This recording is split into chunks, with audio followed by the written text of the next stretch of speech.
손끝을 움켜쥐는 세 번째. 동작. 네, 손끝을 움켜쥐는 동작. 야옹 하듯이. 너무 귀여운 거 아니에요? 대한민국 최고의 류마티스 내과 전문가 교수님께서 가르쳐드리는 동작 야옹. 자, 해보겠습니다. 네. 야옹.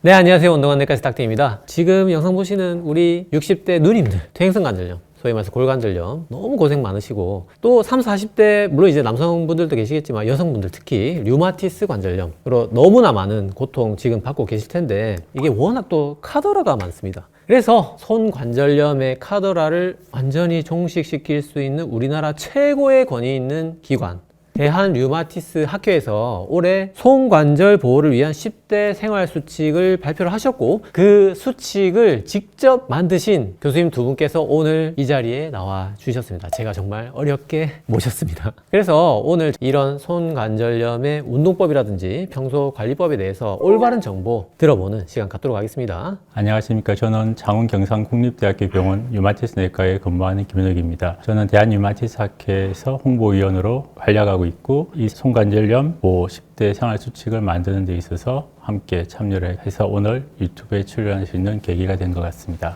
네, 반갑습니다. 원주 세브란스 기독병원 류마티스 내과에서 근무하고 있는 남승환이라고 합니다. 자, 먼저 이번에 손관절 보호 10대 생활 수칙, 요거 좀 어떻게 작성하게 됐고, 지침을 좀 보면은 도움 받을 사람, 어떤 분들이 좀 보면 좋을지. 과거에 이제 퇴행성으로 불렸던 골관절염뿐만 아니라 다양한 질환들이 손관절염 증상을 유발할 수가 있습니다. 진료실 바깥에서 스스로 관절을 좀 보호할 수 있고 관리를 할 수 있는 뭔가 좋은 방안이 필요하다는 의견을 학회 내에서 하시게 되었고, 그러한 의견들이 모아지면서 대한류마티스 학회에서 손관절 보호를 위한 10대 생활수칙을 만들게 되었습니다. 아마 다들 눈치를 채셨겠지만 생활수칙 10개인 이유는 10손가락, 어느 손가락 하나 다 똑같이 소중하다는 저희 류마티스 내과 의사들의 어떤 바람이 담긴 그러한 생활수칙이라고 할 수 있겠습니다.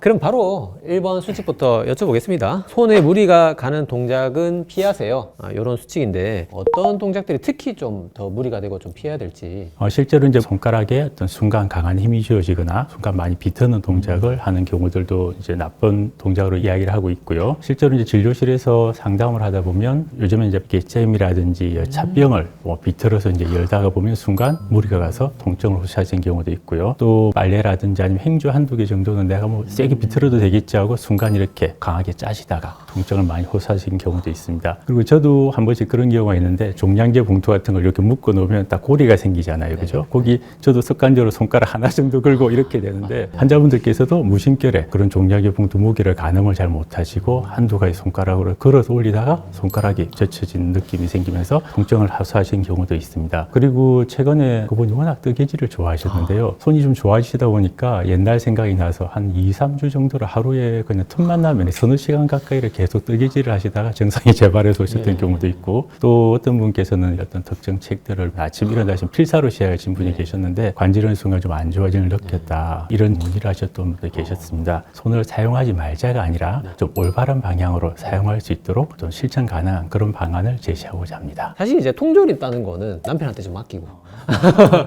종량제 봉투는 이제 손 넣어서 하면 될 것 같고, 근데 행주는 이거를 안 짤 수는 없을 것 같은데, 이게 대체가 될까요? 방금 말씀하셨지만 이제 가족분이 계시면 사실 조금 부탁을 드리는 방법이 있고, 개념이 약간 다르지만 제 개인적인 생각으로는 요즘 이제 물티슈 같은 것도 있습니다. 굳이 그렇게 과거처럼 어떤 행주를 짜시거나 이러지 마시고 대안하는 방법을 해서 본인에게 가해지는 그런 힘을 좀 더 분산시킬 수 있는 다른 도구나 다른 장비를 활용하시는 것이 좀 더 나은 방법이지 않을까라고 생각이 듭니다. 제 생각에는 요즘에 이제 많이 유행하는 게 로봇 청소기. 비용이 좀 들긴 하지만 그거를 장만하거나, 기본적으로 관절염이 있으신 분들은 밀대 청소할 때 손걸레보다는 밀대를 활용하는 것이 더 유용합니다.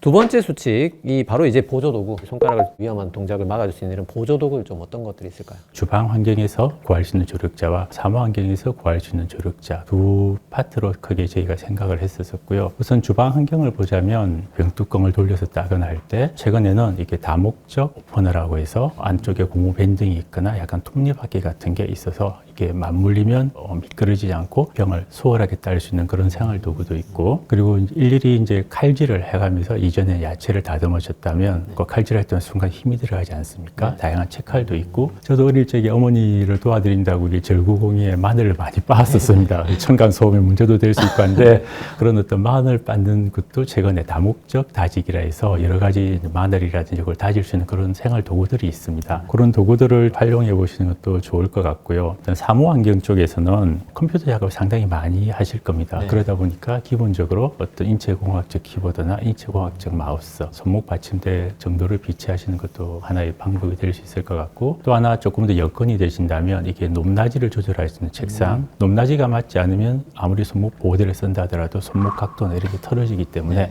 손 관절에 좀 더 악영향을 미칠 수 있습니다. 그래서 나에게 가해지는 나쁜 힘을 분산시킬 수 있는 그 적절한 조력자를 구해서 생활 속에서 활용하시면 이런 관절을 보호하는 데 있어서 많은 도움이 될 수도 있을 것으로 생각됩니다. 주방에서 이제 여러 조리 기구들 저도 많이 봤거든요. 스프링 달린 가위나 뭐 이런 거 좋은 것 같고, 뭐 요즘에는 단추 잠그는 기계 같은 것도 있더라고요. 후크 달린 거. 사무 쪽에서 제일 궁금한 게 사실은 필기거든요. 이거 있을까요? 이거 뭐 이렇게 끼고 뭐 이렇게 한다든지.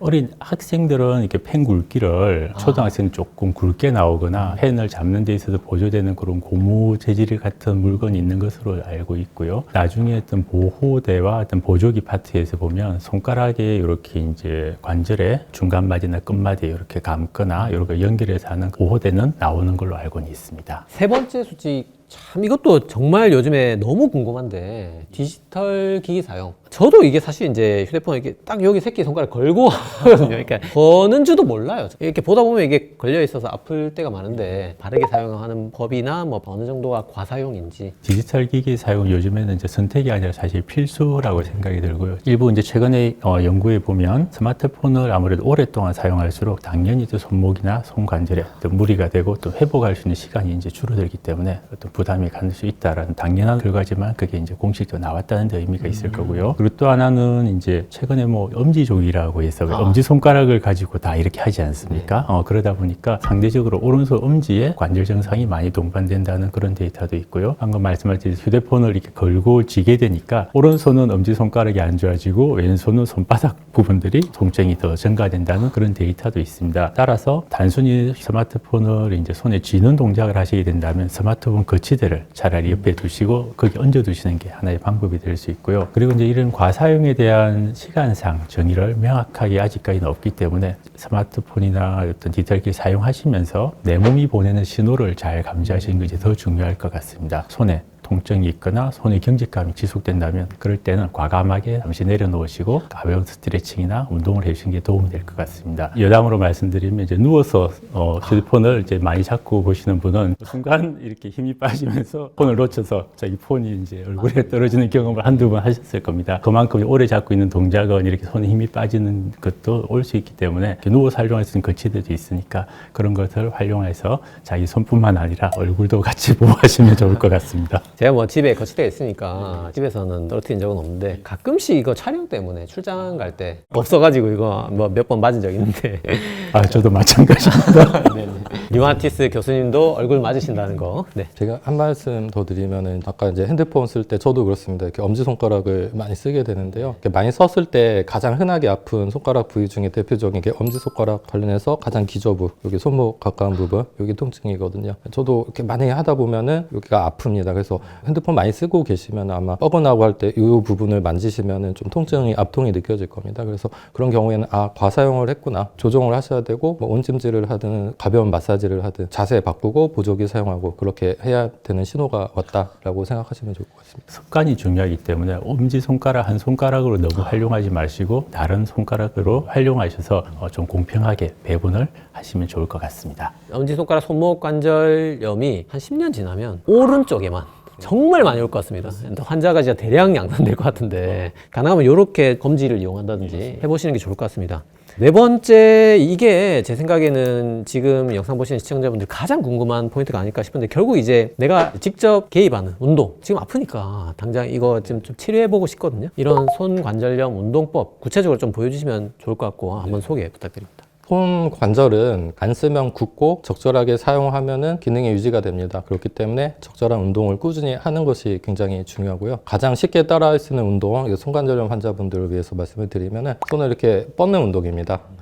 뻗다, 네, 살짝 줬다, 뺐다. 이것을 반복하는 것은 손 관절의 유연성을 유지하는 데 도움이 되고 굳는 것을 방지하고 예방하는 데 도움이 되겠습니다. 이게 좀 뭐 기지개 펴듯이 힘을 좀 많이 줘야 되나요? 아프지 않은 범위에서 손에 힘을 빼고 하는 게 중요합니다. 아프지 않을 때까지 하셔야 되고요. 다른 운동법은 손가락을 부드럽게 구부렸다 폈다 하는 운동을 소개해 드립니다. 이것도 많이 도움이 되고요. 중요한 것은 이때 너무 세게 구부리지 않는 것이 중요합니다. 또 손 끝마디를 움켜쥐듯이 구부리는 동작도 도움이 될 수 있습니다. 마지막으로는 손 끝마디를 공을 움켜잡듯이 이렇게 모아주는 운동 해볼 수 있고, 이렇게 움켜쥔 이후에 엄지손가락을 중심으로 두 번째, 세 번째, 네 번째, 다섯 번째 손가락을 번갈아 가면서 가볍게 터치해주는 운동을 하시면 좋을 것 같습니다. 이런 운동은 손가락의 기능을 유지하고 굳는 것을 방지하는 데 도움이 됩니다. 그리고 만약에 운동을 하다가 통증이나 뻐근함이 느껴질 경우에는 잠시 쉬고 나중에 하시고, 하루에 몇 번 정도 하는 것을 딱 정해드릴 수는 없지만 내 관절 상태, 몸 상태에 맞게 수회 이상 하시는 것을 추천드리고 싶습니다.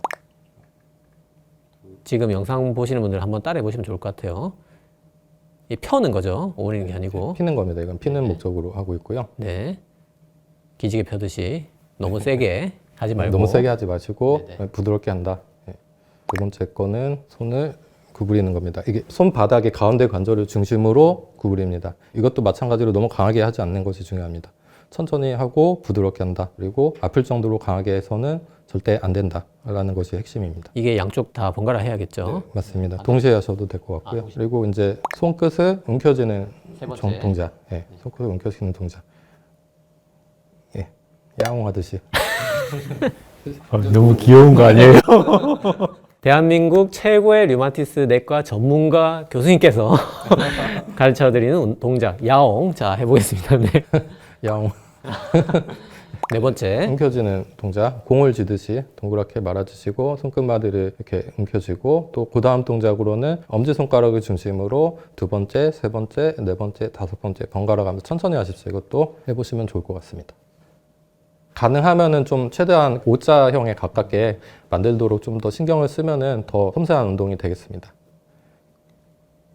요양병원에 제가 있기 때문에 회진 돌면 아침에 어머님들 골관절염 있으시면 다 이렇게 하고 계시거든요. 잼잼도 물론 이제 나쁜 동작은 아니겠으나 소개해 주셨던 네 가지 운동 조금 이제 체계적으로 아침마다 이렇게 네 가지 틀어놓고 좀 따라해 보시면 좋을 것 같습니다. 다섯 번째 수칙, 분명히 앞에서 이제 운동이 가장 관절염에 중요하다고 했는데 또 강한 힘을 주지 마라, 강한 힘이 들어가는 운동은 주의하라고 했기 때문에 이게 조금 환자분들이 헷갈릴 수가 있을 것 같거든요. 어느 정도 해야 이게 강한 운동인지, 하면 안 되는 건지, 어떤 게 해야 되는 건지 조금 구분해서 설명 부탁드립니다. 예를 들어서 테니스나 배드민턴처럼 라켓을 강하게 움켜쥐는 운동, 또 철봉처럼 손의 힘으로 지지하는 운동, 악력기를 사용한다든지 뭐 그런 운동들은 손가락 관절들에 강한 힘을 줘서 염증을 더 강하게 하고 통증을 더 유발하는 경향이 있기 때문에 주의할 필요가 있습니다. 그래서 손 운동을 할 때는 통증이 없는 범위까지 하는 게 중요하고요. 운동할 때 혹은 운동 후에 날카로운 통증이 생긴다든지, 또 운동 후 수시간 혹은 다음날까지도 통증이 지속되거나 더 악화되는 경우에는 운동이 과했구나 라고 판단을 하셔야 합니다. 저는 뭐 이제 클라이밍 막 이런 거 생각했는데 그거는 뭐 이름 알 수가 없겠죠. 클라이밍은 범인들은 할 수가 없어서 쉽게 생각할 만한 게 또 제가 생각했을 때 아령, 덤벨 운동도 사람마다 다 정도는 다르겠죠. 또 운동의 강도도 문제지만 운동의 그런 길이, 빈도, 이것도 나의 관절 상태에 맞게서 잘 조정하는 지혜가 필요하겠습니다. 운동을 할 때 내가 이 운동이 진짜 재밌는데 어느 정도 하면은 무리가 가는 것 같다. 그러면은 운동의 종류를 믹스해 보는 것도 괜찮을 것 같습니다. 조금 짧게 하고 다른 운동으로 넘어가고 이런 식으로도 조정을 가능할 것 같습니다. 운동이 참 대부분은 안에서 문제긴 한데 또 그렇게 중독이 되는 분들도 있기 때문에 내 손을 보호하기 위해서, 미래의 내 손관절염을 예방하기 위해서 조금 다양하게 운동해 보시면 좋을 것 같습니다. 야, 여섯 번째 수칙, 이것도 정말 궁금하거든요. 냉찜질 해야 된다, 온찜질 해야 된다. 이거 진짜 헷갈리거든요. 최고의 교수님 모셨기 때문에 종결을 시켜주시면 좋을 것 같습니다. 관절이 뜨끈뜨끈한 열감이 있고 또 평소보다 좀 부어 있을 때 이것은 이제 관절과 관절 주변 부위에 염증이 있다는 신호입니다. 이러한 염증 소견의 의심이 될 때는 냉찜질을 해주시는 게 좋습니다. 냉찜질은 혈관을 수축시켜서 혈류를 감소시키고 그렇기 때문에 이 부종과 염증을 줄여주는 효과가 있고 통증 감소 효과가 있습니다. 그래서 쉽게 설명하면은 뜨거우니까 차갑게 식혀준다라고 이해를 하시면은 좋을 것 같습니다. 냉찜질을 할 때 또 중요한 거는 얼음팩을 사용할 때에 수건을 감싸서 저온 손상이 생기지 않도록 조심하셔야 되고 찜질 시간은 대략 한 10분 정도를 권장하고 있고요. 온찜질은 이제 손관절이 뻣뻣하고 굳는 느낌이 날 때에는 온찜질이 더 도움이 됩니다. 온찜질은 혈류를 증가시키고 조직 대사를 원활하게 하고 또 경직된 근육을 풀어주어서 관절통을 줄여주는 효과가 있겠습니다. 온찜질을 하는 방법은 온열팩을 사용한다든지 따뜻한 물에 손을 이렇게 담그는 방법이 있겠고요. 물에 담글 때는 너무 뜨겁지 않게 한 40도 정도의 온도가 적당하고 시간은 15에서 20분 정도 하시면 적당할 것 같습니다. 어떤 분들은 이제 파라핀 요법을 많이 또 하기도 하시는데요. 이게 파라핀은 이제 초를 녹여서 찜질을 하는 건데 손발 관절염에 활용을 할 수가 있고 이제 지속적인 온열 효과가 있다는 장점이 있겠습니다. 파라핀이 제 생각에 엄청 뜨거울 것 같은데 괜찮을까요?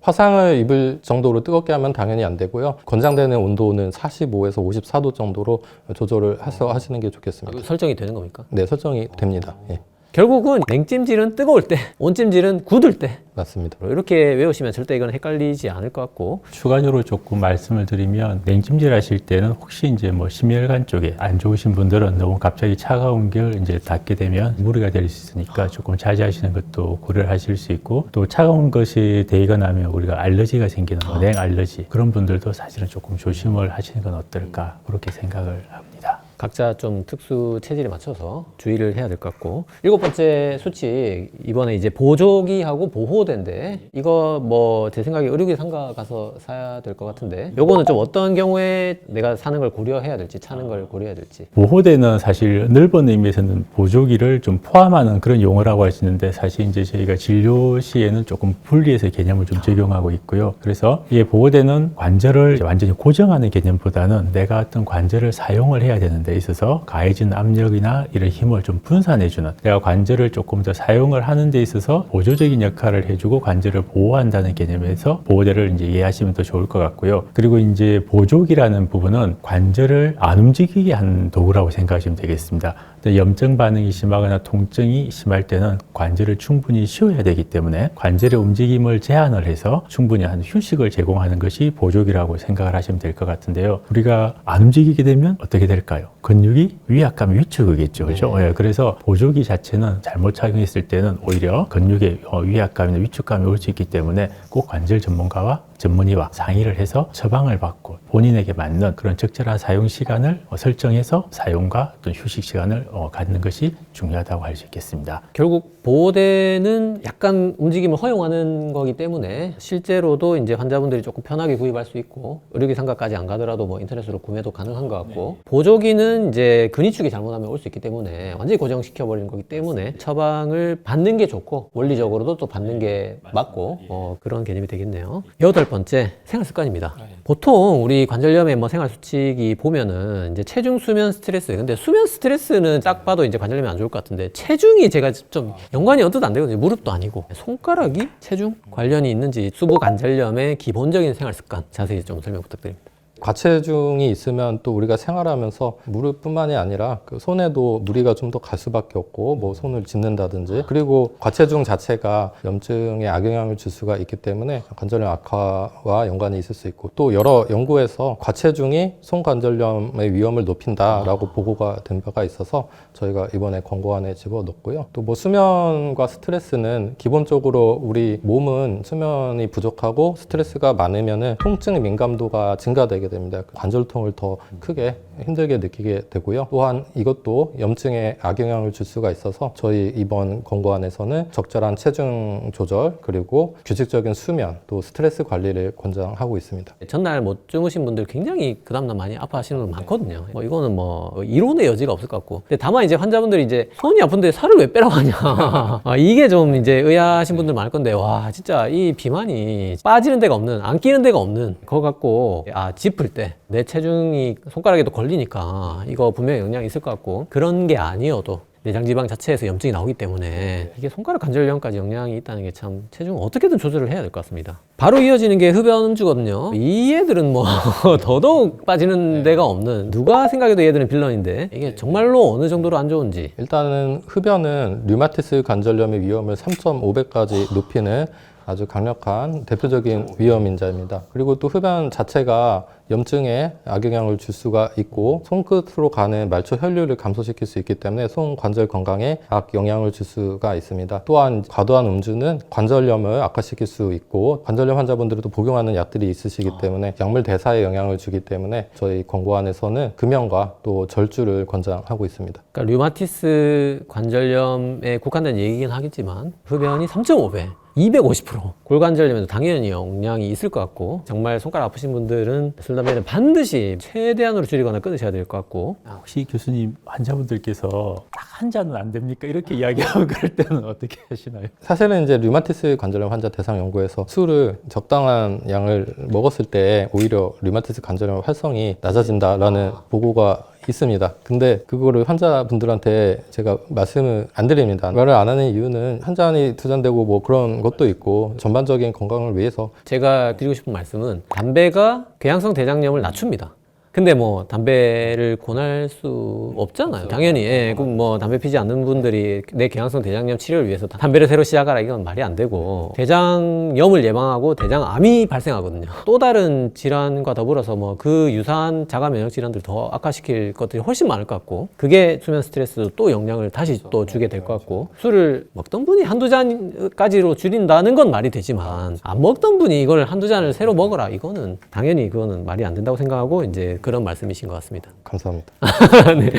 자, 이제 마지막 10번째 병원 진료입니다. 병원 뭐 지금 퇴행성 관절염, 류마티스 관절염으로 다니신 분들은 뭐 주치 판단 아래 다음에 언제 오시라 지침이 나올 것 같은데, 저는 궁금한 게 처음 가는 분, 특히 또 류마티스 관절염 같은 경우에 생소하신 분들도 많을 것 같거든요. 좀 이런 신호, 수부 관절염으로 내가 병원을 가야겠다는 알아차릴 만한 증상이 뭐가 좀 있을까요? 우선은 뭐 간략하게 한 3가지 정도의 그런 신호를 좀 말씀드리겠습니다. 첫 번째는 이제 아침 강직이 될 텐데요. 일반적으로 저희들이 뭐 전날 조금 늦은 시간에 음식을 드시거나 뭐 짠 음식을 드셨을 때 잠깐 이렇게 뭐 강직이 좀 있다가 풀리는 거는 너무 큰 걱정은 일반적으로 안 하셔도 될 것 같습니다. 하지만 이제 강직이 30-40분이 넘어가고 한 1시간 이상 지속된다거나 시간이 갈수록 강직에 대한 지속된 시간이 처음에 5분 정도였던 게 그 다음에 뭐 15분, 20분 자꾸 늘어나고 있다면 한 번 정도 전문의와의 상담이 필요할 것으로 생각이 되고요. 그리고 두 번째는 이런 손마디, 관절 쪽에 통증이 생기면서 실제로 이제 염증 반응이 생기면 약간 붓기도 동반될 거고, 그러다 보면 열감이라든지 발적이라 해서 색깔도 이렇게 약간 빨갛게 좀 느껴질 수 있습니다. 그러한 경우는 뭔가 급성적인 염증 반응이 동반되었을 가능성이 있다라고 이제 판단할 수가 있고요. 또한 세 번째는 관절이 뭔가 조금씩 모양이 바뀌어, 흔히 이제 변형이라고 하죠, 그죠? 조금씩 모양이 뭔가 바뀌어가고 좀 틀어지는 그런 과정을 너무 오랫동안 두시게 되면 결국 어떤 손 관절의 어떤 기능에도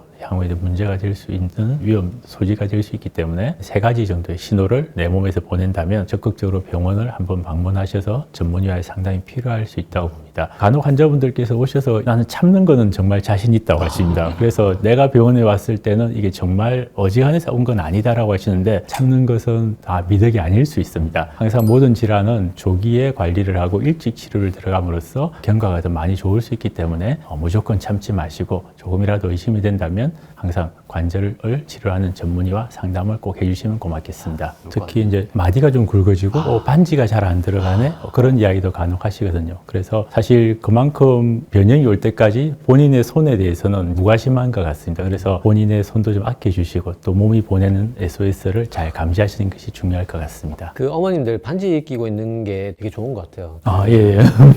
자기 진단 같은 게 돼서 저녁에 들어갔는데 뭐 아침에는 안 들어간다든지 이런 것들도 이제 반지 가지고 확인이 될 것 같습니다.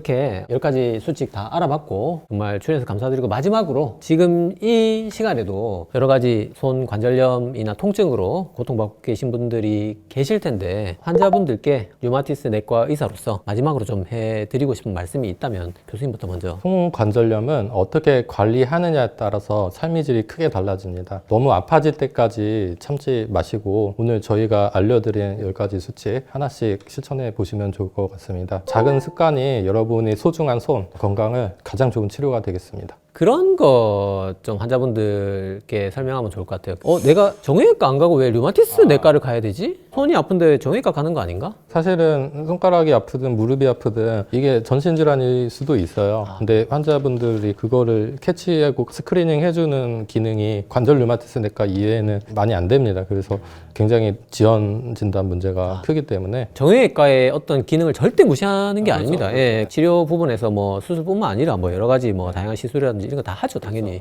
예, 필요할 부분들이 상당히 많고 가야 되는 게 맞는데 이제 우리가 진단과 치료라는 양축을 봤을 때 진단 부분에서의 스페셜리스트는 분명히 류마티스 내과가 맞기 때문에 진단이 늦어버리면 너무나 큰 손실이 되고 이제 환자분들께 큰 피해가 되기 때문에 그래서 이제 류마티스를 먼저 가야 되거나 아니면 류마티스 내과에서 해야 될 진단 부분이 완료되고 이제 여러 과를 가거나 이래야 될 수 있다는 말씀이신 거잖아요. 네. 네, 우선적으로 외상이나 이제 급성적인 통증은 사실은 정형외과 진료가 우선적인 것 같고요. 전체적인 시각에서 감별 진단하고 또 내과 의사이기 때문에 환자의 전신 상태를 고려해서 약을 좀 조정하는 그런 측면에서 볼 때 만성적인 관절 통증은 관절 류마티스 내과가 적절한 선택이 될 수 있을 것 같습니다. 교수님 그러면 저희 환자분들께 마지막 말씀 부탁드립니다. 손관절염의 어떤 원인은 사실 이제 다양한 질환이 있을 수 있습니다. 그래서 여러 가지 이제 감별 질환도 필요하고 또 최근에는 이제 손관절염 증상을 호소하신 연령대도 상당히 다양하면서 동반 질환은 또 많이 있습니다. 관절염 증상이 있는 경우는 이제 생활에도 많은 불편함을 느끼실 수가 있는데 조기에 적절한 진단이 되고 또 이런 어떤 생활 수칙에 따라서 올바른 관리를 하게 된다면 충분히 좋은 방향으로 바꿔나갈 수가 있을 것 같습니다. 특히 저희 대한류마티스 학회의 관절 증상을 진료하는 어떤 전문의들은 환자분들의 손 건강을 가장 중요하게 생각하고 또 앞으로도 환자분들과 늘 함께 하겠습니다. 여러분의 건강한 손 건강을 응원합니다. 화이팅! 감사합니다. 파이팅! 자, 그동안에 여러 가지 진통제에 의존했던 이런 관절염에 대해서 우리가 평소에 관리법이라든지 운동법에 대해서 대한 류마티스 학회에서 손관절 보호를 위한 10대 생활 수칙을 알리고자 교수님 두 분 오늘 모시고 좋은 말씀 들었고 다음에 또 기회가 되면 모시고 여러 가지 또 류마티스나 관절 질환들에 대해서 여쭤보는 시간 기대하도록 하고 오늘 영상 모두 마치도록 하겠습니다. 감사합니다. 감사합니다.